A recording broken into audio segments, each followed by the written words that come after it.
Adentrarse en el mágico mundo de los ríos es percibir su ritmo, su poder, su extraordinaria belleza. Aunque muchos ríos parecen sanos y exuberantes, son de hecho medios frágiles y delicados. Desde arriba, la era de la información espacial descubre nuevas pautas de cambios medioambientales. Prácticamente todas las vías fluviales del mundo están siendo atacadas. Por favor, acompáñennos en nuestro viaje a lo largo de 4 de los grandes sistemas fluviales del mundo. Durante nuestra visita, descubriremos que la historia de los ríos es la historia de cambios inesperados e imparables. Son la clase de cambios que controlan el destino del Mekong, el Amazonas, el Jordán y el Mississippi.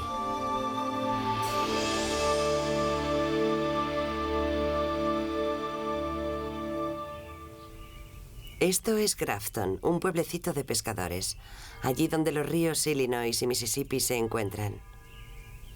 Aún está tranquilo, el día todavía no ha comenzado. En muchos sentidos, Grafton no es diferente de otros pueblos ribereños de todo el mundo. Sus gentes están inextricablemente unidas a un río. Muchas generaciones han vivido en este pueblo. La mayoría de los que nacieron aquí han permanecido aquí. El padre Jerjes es su principal líder espiritual, guiándoles a través de las subidas y bajadas de la vida a orillas del río. Desde su fundación, hace más de 150 años, el pueblo de Grafton ha recibido su parte en tiempos difíciles. Al principio, aprendieron a convivir con la subida estacional de las aguas del Mississippi. No era más que un simple inconveniente, un ritual de primavera. Pero entonces el río comenzó a cambiar. Fue en el año 1927. Las ciudades de las llanuras se inundaron a lo largo de todo el Mississippi. Industrias y granjas destruidas, los transportes paralizados. Más de 600.000 personas se quedaron sin hogar.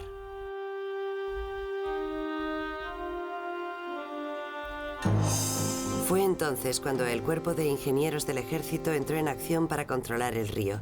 Comenzaron construyendo una serie de esclusas, presas y miles de kilómetros de diques. Montículos paralelos de tierra y cemento, a veces de hasta 8 metros de altura. Era un proyecto innovador y monumental. Jamás se había intentado nada parecido. Luchaban para impedir que el río se llevara el sustento de los granjeros de las llanuras. Después de suplicar ayuda, los granjeros solo podían rezar y esperar.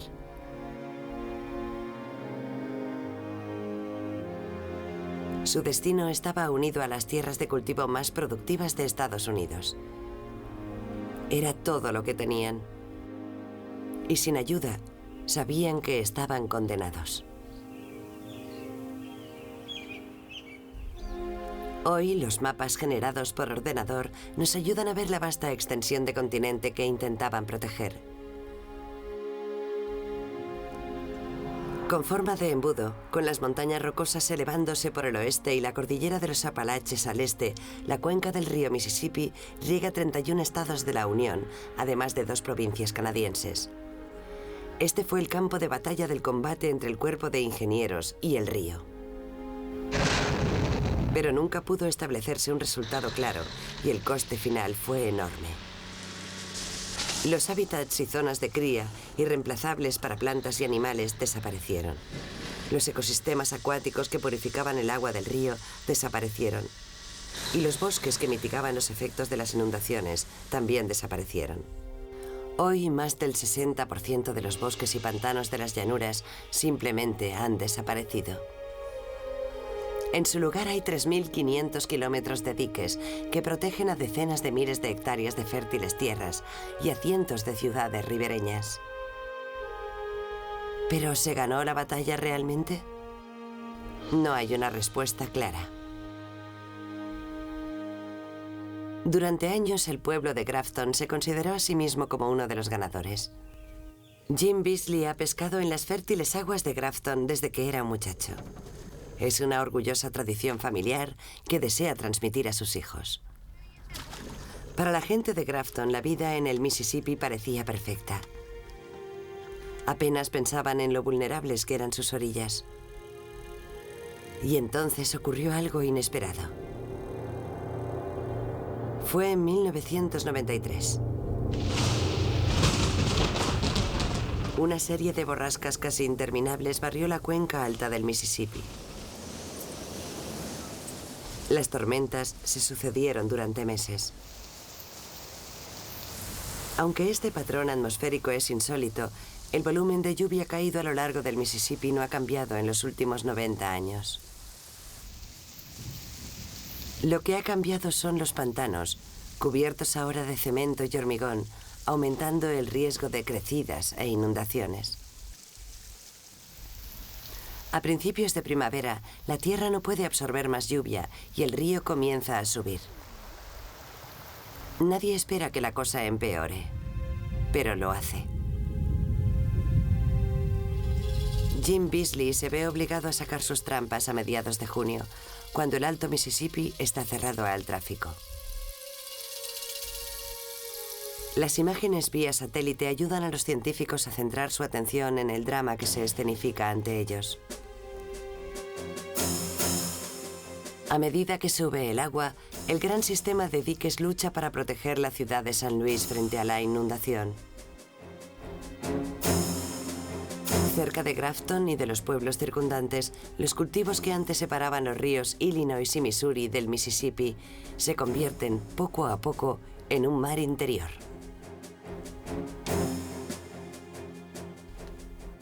En una acción final desesperada, los pueblos de las llanuras refuerzan su última línea de defensa.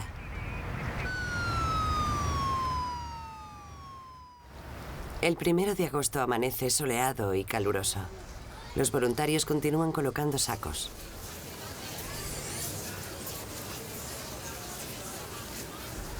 A las 10:50 de la mañana, el río desciende. Su duro trabajo parece haber dado fruto. Pero entonces ocurre. El Mississippi, alimentado por miles de ríos y arroyos que surgen por doquier, destruye un dique tras otro. El largo asedio ha concluido. El río ha ganado.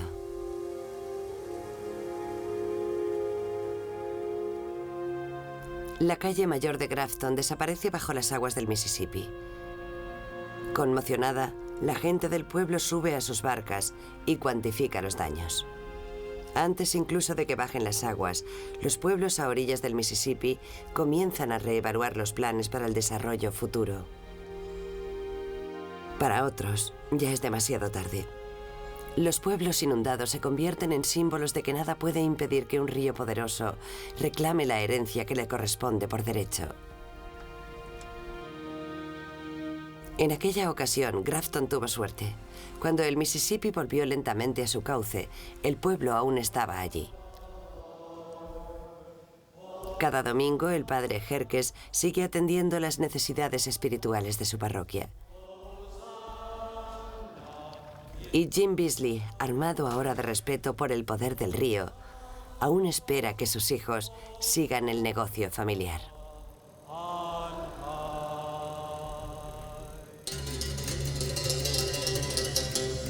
A 7.500 kilómetros al sur de Grafton, las vidas de los pescadores con lanza de São Miguel, en Brasil, también están dominadas por el pulso de un gran río. El Amazonas. Están pescando pirarucúes, uno de los peces de agua dulce más grandes del mundo. Llevan aquí desde el amanecer, y todo intento de los pescadores ha sido inútil. Continúan la búsqueda porque atrapar un pez equivale al salario de una semana. Pero en su silenciosa vigilia, los hombres presienten que el mayor sistema fluvial del planeta tiene algún problema.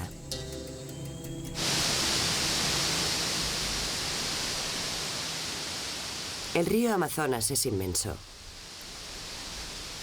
Nutrido por las nieves fundidas de los Andes, 3 de sus afluentes son más grandes que el Mississippi.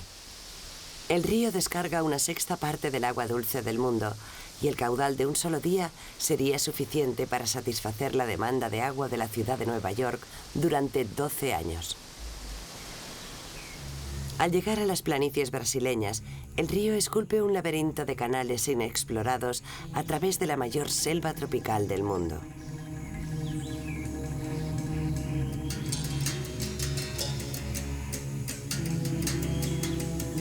Esto es el Amazonas primigenio, el sombrío interior, temido por los primeros exploradores. Hoy, sobre los pueblos indígenas que antaño dominaron estas aguas, se cierne una nueva sombra. Arrinconados por los forasteros, casi han desaparecido.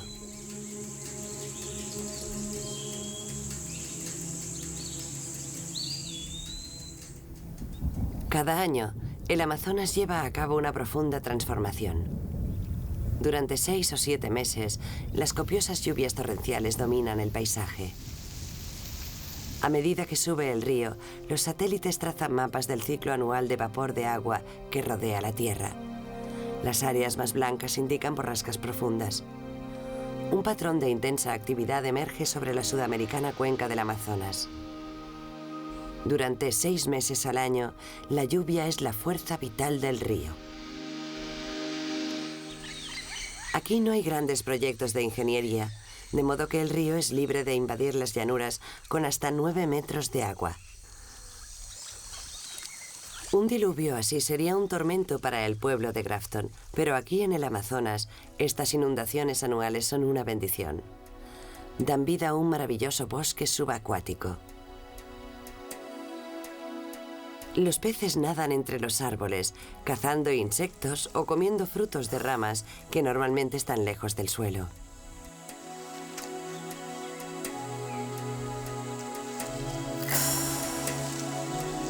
Estos criaderos, ricos y casi inagotables, son la razón principal de que el Amazonas sea el hogar de más de 3.000 especies de peces. 3 veces más que en todo Norteamérica.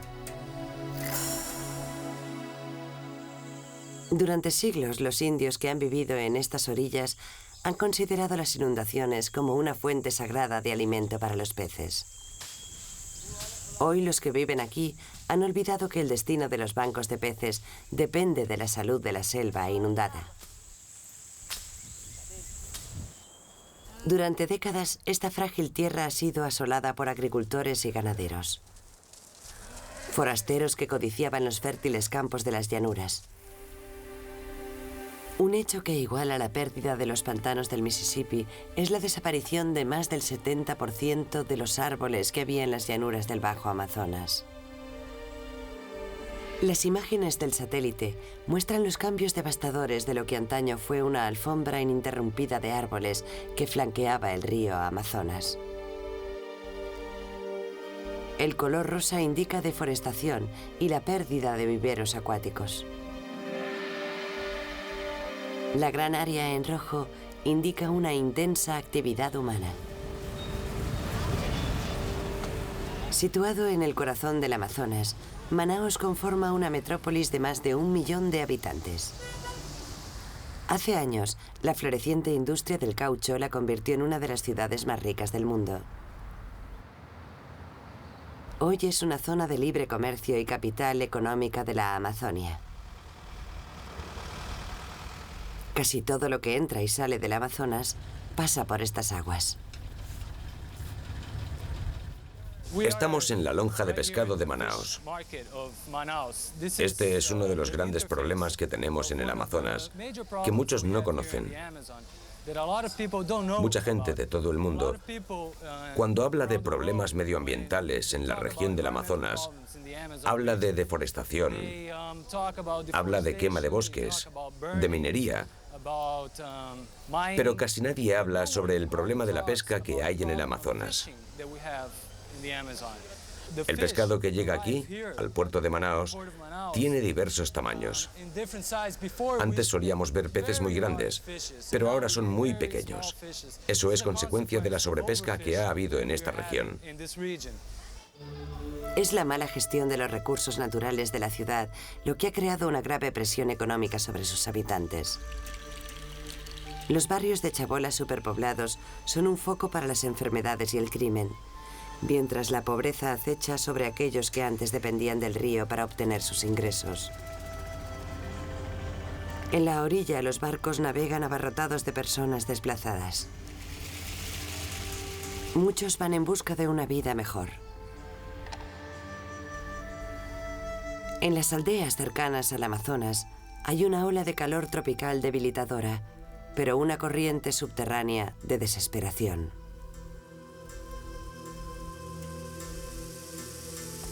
El declive en las capturas ha causado problemas y creado presiones a casi todos. La vida es dura. El desempleo, una triste realidad.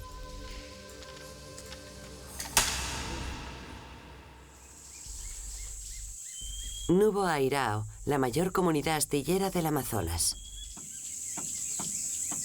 Hace 3 años, Francisco da Silva Bentes y su familia se trasladaron aquí, desde los suburbios de Manaos, en busca de prosperidad. Hoy apenas ganan para sobrevivir. Los aserraderos de la ciudad están casi parados ante el descenso en la demanda de barcas de pesca. Irónicamente, su fuente de materia prima son las planicies deforestadas. Fueron pescadores prósperos, pero ahora trabajan las aguas solos o con un vecino. Su principal objetivo no es ganar un salario, sino simplemente aplacar el hambre de su progenie. El sueño de una vida mejor parece ahora muy lejano. Sin embargo, a los pescadores de São Miguel, 800 kilómetros río abajo, las cosas les van mejor. Finalmente, su paciencia se ha visto recompensada. Convergen rápido sobre su presa, compartirán el premio. Gracias a las técnicas de gestión de recursos aplicadas recientemente en esta parte del río, este año las capturas han aumentado. Los pescadores de São Miguel traen sus pirarucúes al mayor mercado del Bajo Amazonas. Estamos en Santarém, a 800 kilómetros del nacimiento del Amazonas, a medio camino entre Belém y Manaos. Ahora mismo nos encontramos en Tablada, una de las lonjas de pescado locales. Detrás de mí pueden ver a los pescadores, casi todos de subsistencia o artesanales. Viven en las llanuras inundadas y vienen aquí un par de veces a la semana a vender su pescado. Hemos realizado algunos estudios de los caladeros de esta zona y hemos descubierto que los caladeros de este lago son el doble de productivos que los de otras comunidades de esta zona. Esa es la función del sistema de gestión. El estudio de los caladeros de agua dulce de Toby McGrath le ha llevado hasta remotas aldeas del Bajo Amazonas. Estamos en el pueblo de Ilha de São Miguel, que es una comunidad de unas 35 o 40 familias en la pequeña isla del mismo nombre, situada en pleno Amazonas.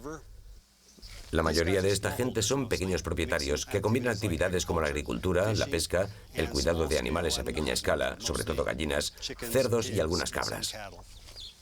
Esta es la época del año en la que se desarrolla una intensa actividad agrícola. Se recogen las primeras cosechas. La pesca se ha vuelto muy productiva. Muchas de las migraciones anuales de peces procedentes de río arriba tienen lugar en esta época del año. Cuando los lagos se contraen durante la estación seca, la pesca en los mismos ríos es más productiva. São Miguel es el claro ejemplo de un gran éxito. El sector pesquero se ha revitalizado completamente. Agricultores y ganaderos fueron alentados a trabajar juntos para preservar la integridad de la selva, de las planicies inundadas. El problema del descenso en la población de pirarucúes se solventó controlando las capturas, haciendo que los pescadores volvieran a las técnicas de pesca tradicionales de sus ancestros. Los niños de São Miguel salen de la escuela una vez al mes, convirtiendo su aula en un punto de reunión para los líderes comunitarios. El tema de la destrucción de la selva inundada del Amazonas ni siquiera es genuino. Ocurre en todo el mundo. Eso plantea la cuestión más fundamental que rige el destino de todos los ríos. ¿Cuál es la relación entre los humanos y la naturaleza? ¿Cuáles son las obligaciones de esta relación? Los habitantes de São Miguel han respondido tomando el control de su propio destino, tratando su tierra y su agua como bienes compartidos, equilibrando las necesidades de agricultores y ganaderos con los frágiles viveros de la selva inundada. Los niños del pueblo pregonan el éxito de la comunidad. Buenos días, sol, cantan. Buenos días, tierra. Buenos días, río. Bom dia, mundo, que eu vivo a cantar.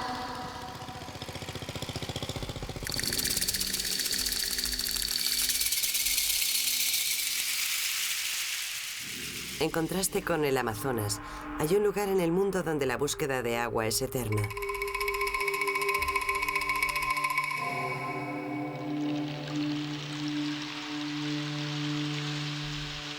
Aquí la nieve es un tesoro casi olvidado.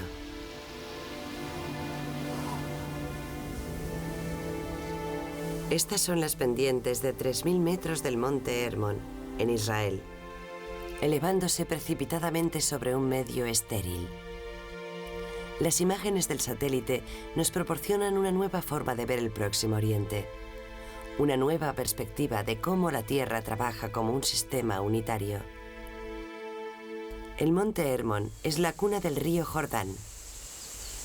Muy pronto se unen a él diversos arroyos procedentes de Siria y Líbano, ganando en caudal.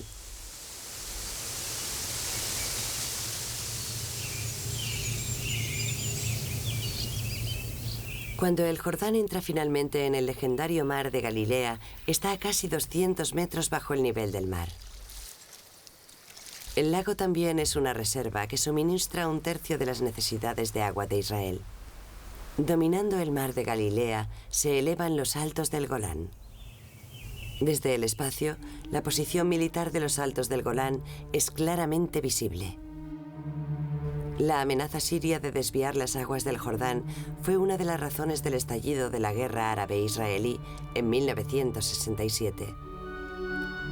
Con la victoria, Israel ocupó los altos y obtuvo el control absoluto del río Jordán y del mar de Galilea.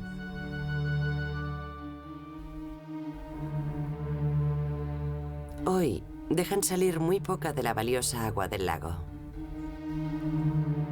La poca que se libera hacia el Bajo Jordán discurre lentamente entre granjas aisladas que compiten por las vivificantes aguas de esa misma y exigua línea azul. El río Jordán finaliza su viaje de 200 kilómetros en el Mar Muerto.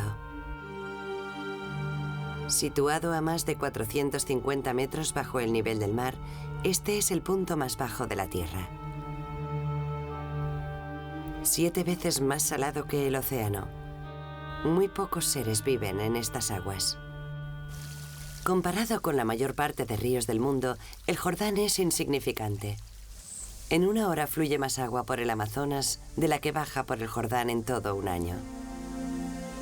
Pero este río, que marca la frontera entre Israel y el Reino de Jordania, se encuentra en una región del mundo donde la salud de este no depende solo del medio ambiente, sino de la política. En ningún lugar las dificultades del Próximo Oriente son más diáfanas que a lo largo del mar de Galilea, como en el asentamiento llamado Ein Gef. Hace 60 años, los habitantes de Ein Gef tuvieron el sueño que podían transformar su desierto en un jardín. En realidad no hace tanto tiempo, menos de una vida. Hoy aquellos pioneros tienen una buena razón para estar contentos.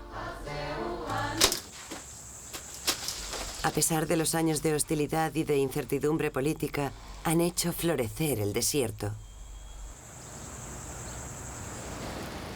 Al igual que sus antepasados bíblicos, la gente de este asentamiento aprendió a faenar en las aguas del mar de Galilea. Al principio se vieron tentados por la abundancia de peces que rebosaban en el lago. Pero con el tiempo advirtieron su error. Hoy, el número de capturas se gestiona cuidadosamente y se complementa con una creciente industria piscícola. Por desgracia, la gente de Ein Gev nunca podrá cambiar los rasgos geográficos de su tierra natal. El desierto cubre casi el 90% del Próximo Oriente. Este es el implacable escenario de la Biblia.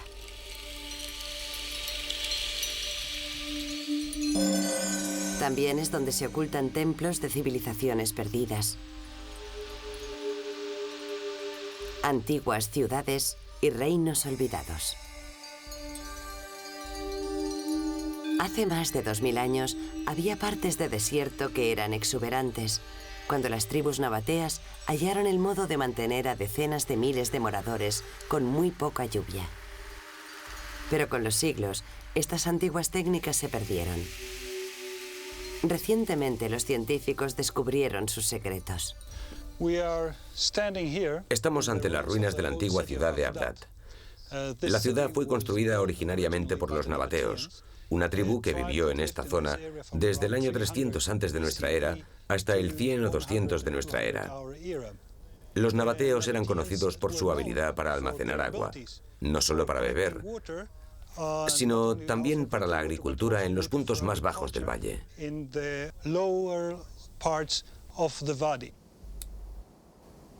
Los nabateos descubrieron que el suelo del desierto tenía una propiedad insólita. Cuando llovía, el suelo formaba una dura costra que permitía canalizar el agua hasta unas cisternas. Con solo medio centímetro de agua de lluvia por metro cuadrado, se podía recoger el equivalente a 25 centímetros. Desgraciadamente, los métodos para recoger agua de los nabateos ya no son adecuados para sustentar a la desbocada población del Próximo Oriente. Amán es la próspera capital del reino de Jordania. Con una rica historia que data de 6000 años, en la actualidad es una ciudad moderna que supera el 1.000.000 de habitantes.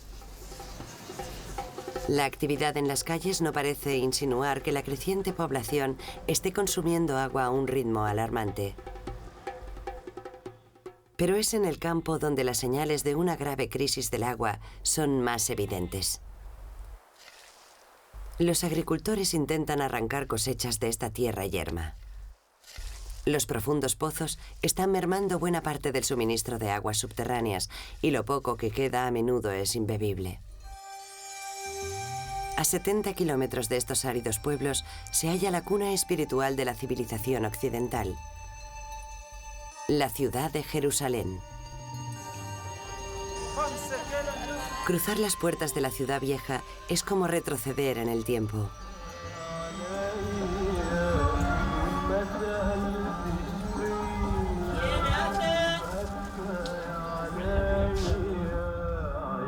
Durante miles de años, la Tierra Santa ha sufrido el azote del fervor político. A pesar de todos sus problemas, Jerusalén continúa congregando a fieles de las tres grandes religiones monoteístas. Aún es un reducto de esperanza.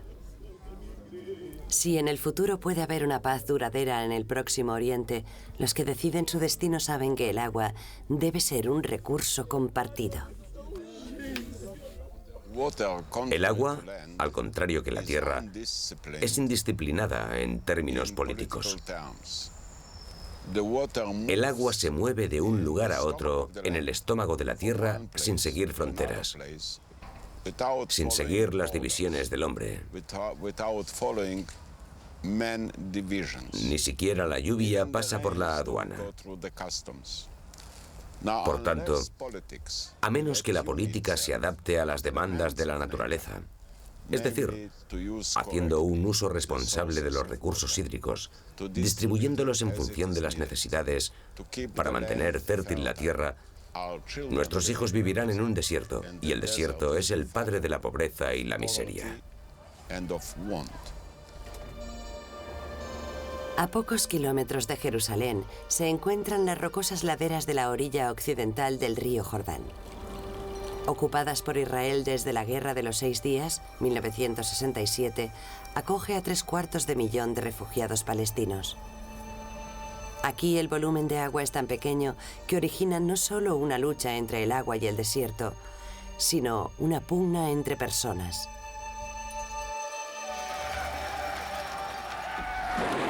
Durante años, la orilla occidental ha sido un campo de batalla entre palestinos y soldados israelíes.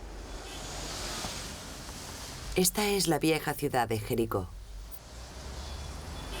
Aquí las disputas por el agua son tan antiguas como sus bíblicos muros. Esta es una ciudad de 12.000 habitantes y ahora esperamos que vuelvan muchos refugiados palestinos. Aquí hay varios ministros de la Autoridad Nacional Palestina, de modo que hay muchas tensiones con respecto a los recursos de Jericó. Uno de ellos, por supuesto, es el agua, porque Jericó es una de las pocas ciudades de los territorios palestinos que depende de las fuentes y del agua subterránea. En el pasado, la ciudad, desde luego, tenía acceso al río Jordán, pero después de la guerra de 1967, eso nos fue negado totalmente.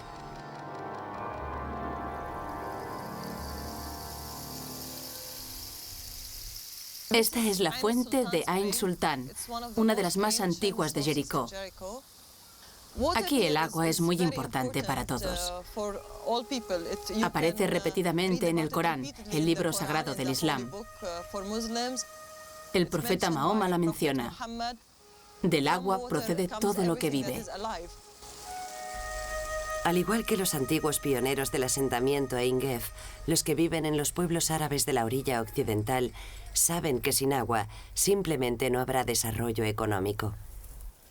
El agua está considerada por la gente como un bien común. Se sienten con el derecho a usarla y no se le permite a nadie restringir el acceso a ella. Por eso la gente está dispuesta a protegerla con sus vidas.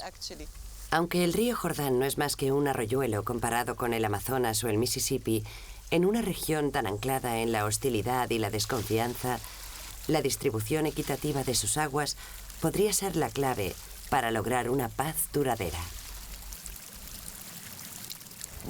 Tenemos que proporcionar suficiente agua a nuestros hijos como promesa para su futuro y dejar de ver el agua como un arma, un avión o un tanque.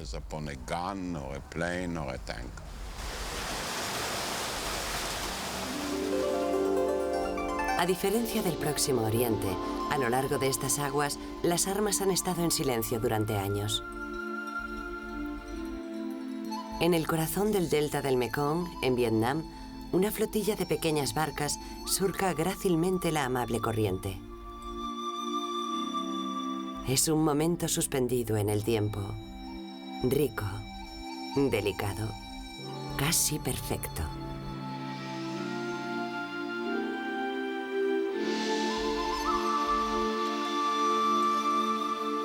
Guiado por las primeras luces, cada mañana, Dao Han transporta pasajeros a través del río Mekong.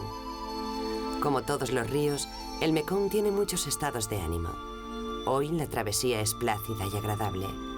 Han sabe que un cielo sin nubes marca un receso en las lluvias estacionales que han visitado estas tierras bajas desde el principio de los tiempos. A lo largo de la orilla hay monumentos de una antigua historia envueltos en el mito y la leyenda. Son santuarios de meditación religiosa.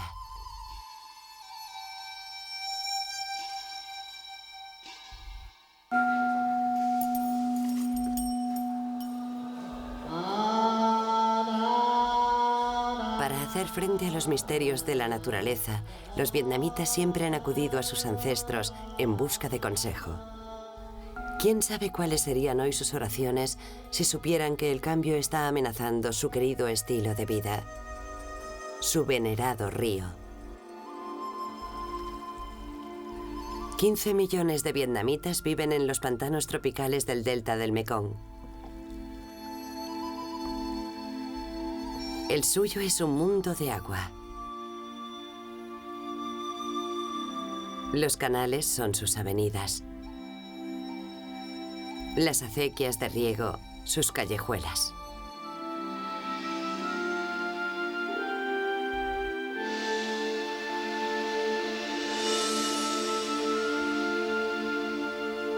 El Mekong, nutrido por las nieves del Himalaya, se encuentra entre los menos desarrollados de los grandes ríos de Asia. Sin embargo, sustenta a la población de 6 países.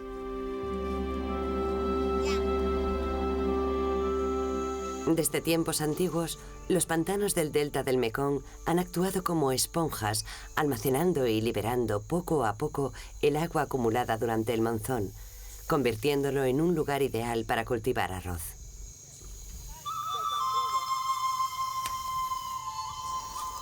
El río no solo baña, renueva la tierra con el rico limo aluvial. El trabajo es duro. Los días son largos y calurosos.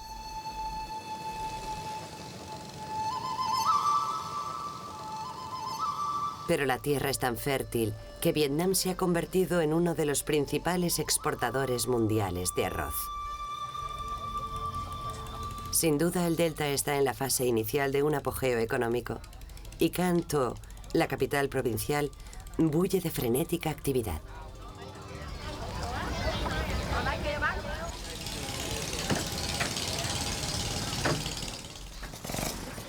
Cada mañana, miles de personas se reúnen en el río para comprar y vender los productos disponibles, antaño tan escasos y ahora al alcance de casi todos. Los nuevos acuerdos comerciales entre los países del Mekong lo han hecho posible. En muchos sentidos, el Mekong es parecido al Jordán. Ambos ríos discurren por varios países, cada uno con una agenda política y económica distinta. Pero las recientes obras de ingeniería realizadas río arriba también han provocado una deforestación. Al igual que en las cuencas del Amazonas y del Mississippi, están talándose las llanuras inundadas que contribuían a regular el flujo y reflujo del Mekong, agravando los efectos de las inundaciones anuales del monzón y haciendo la vida más difícil.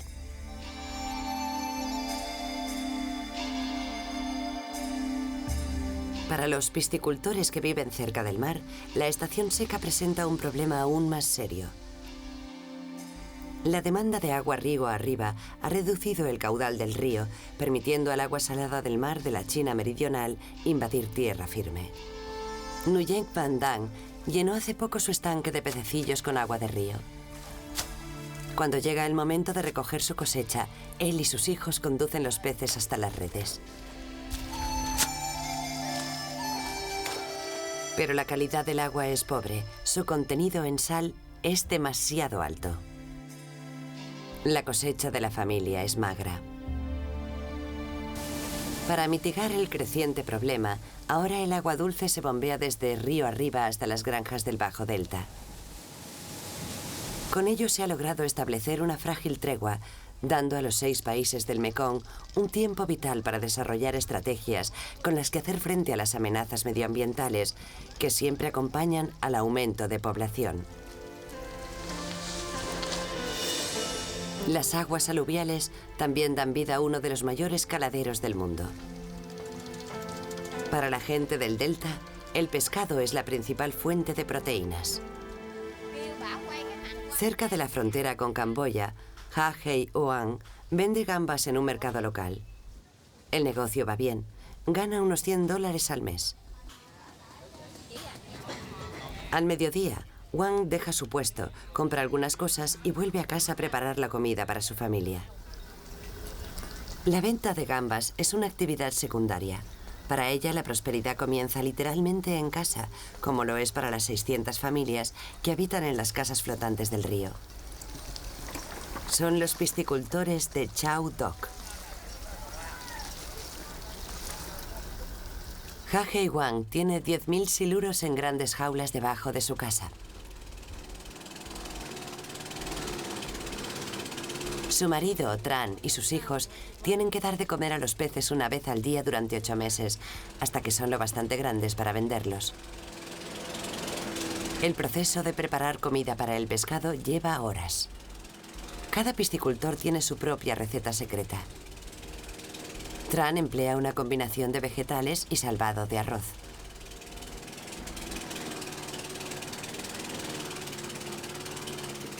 Cocinan la mezcla durante horas. Cuando está listo, abren la puerta de la jaula en medio de su salón y se inicia un frenesí alimenticio.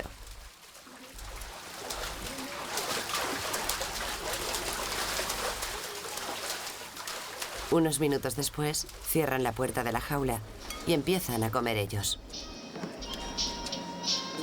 Un televisor y un vídeo son símbolos de su riqueza recién adquirida.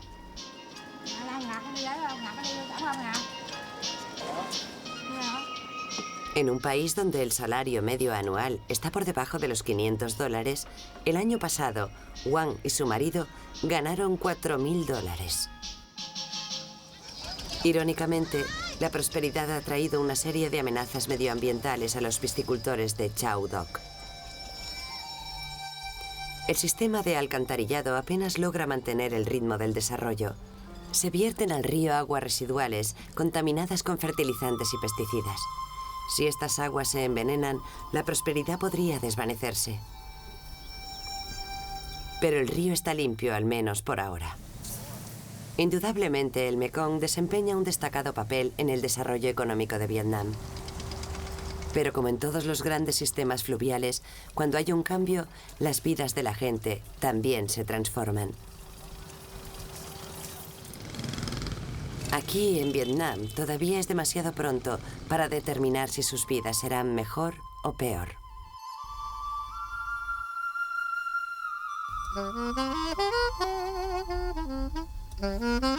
Al contrario que las aldeas del Mekong, la ciudad de Nueva Orleans debe su misma existencia a las transformaciones realizadas por la ingeniería en este gran río, el Mississippi.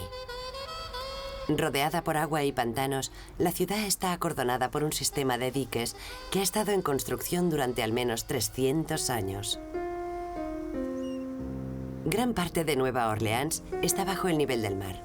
Sin sus diques de 6 metros, la ciudad quedaría asolada por inundaciones periódicas o por grandes huracanes. No hace mucho, Nueva Orleans estuvo a punto de convertirse en una ciénaga, cuando el Mississippi mostró señales de un cambio natural en su curso.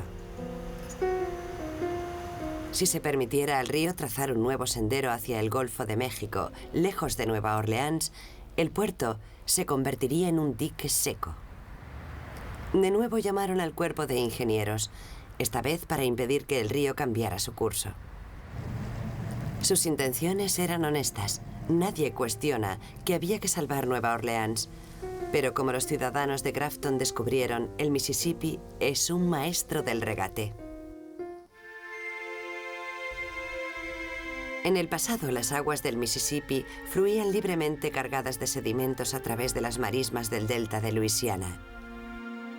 Con el tiempo, los compactos suelos aluviales se convirtieron en fértiles tierras para la flora y la fauna. Las ciénagas y marismas de la costa se transformaron en la principal zona de cría y anidamiento para aves y otros animales. Ahora los científicos nos dicen que los diques provocan la destrucción de las marismas.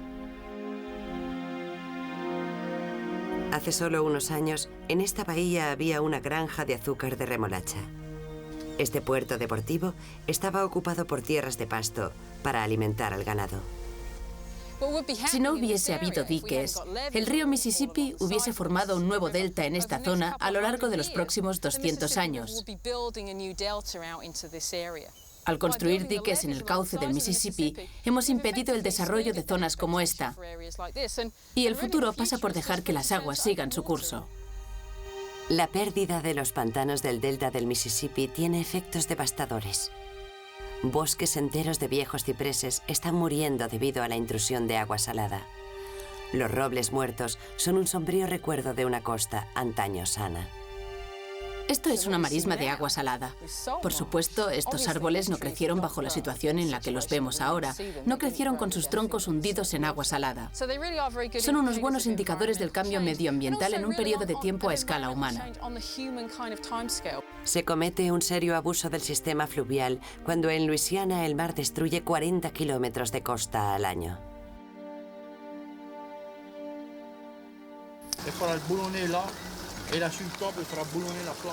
Luisiana también es la cuna de la fascinante cultura cajún.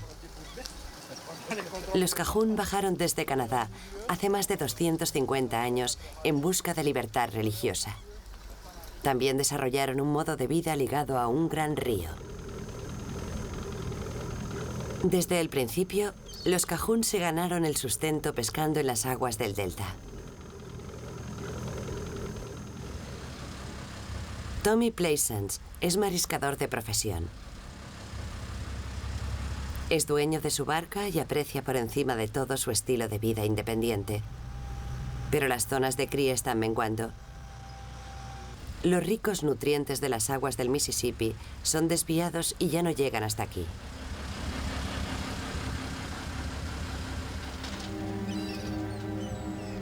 Algunos días, en sus redes apenas hay suficientes gambas para cubrir gastos.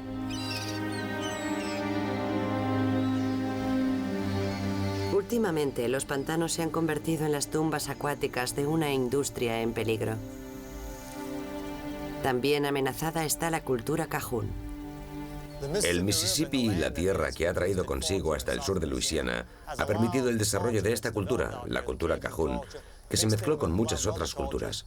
Al cambiar el medio y perder los pantanos, nuestro pueblo no puede ganarse la vida pescando como antes, y tienen que buscar otros modos de ganarse la vida. Eso transforma de un modo inherente la cultura de esta zona. Mañana, Tommy Plaisance regresará a los pantanos. Ama su trabajo. Es lo que mejor sabe hacer.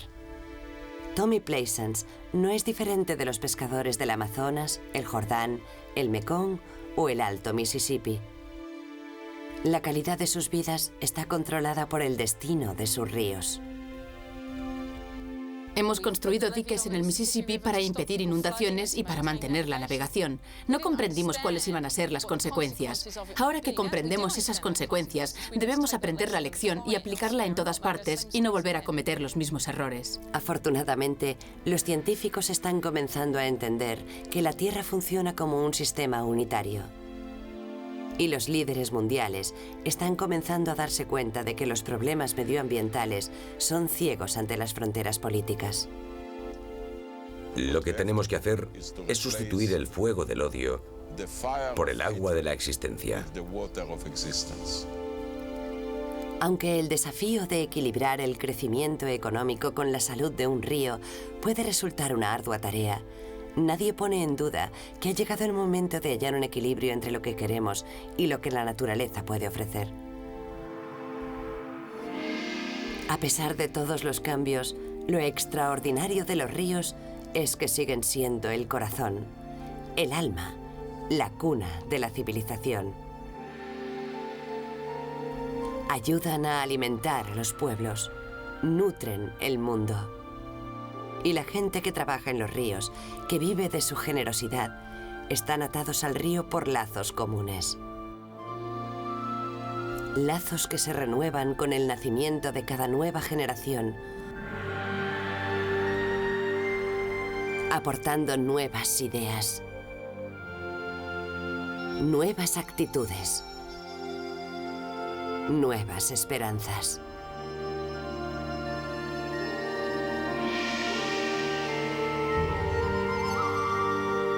Planeta Tierra. Este es nuestro hogar. Aquí es donde debe comenzar nuestro viaje de descubrimiento.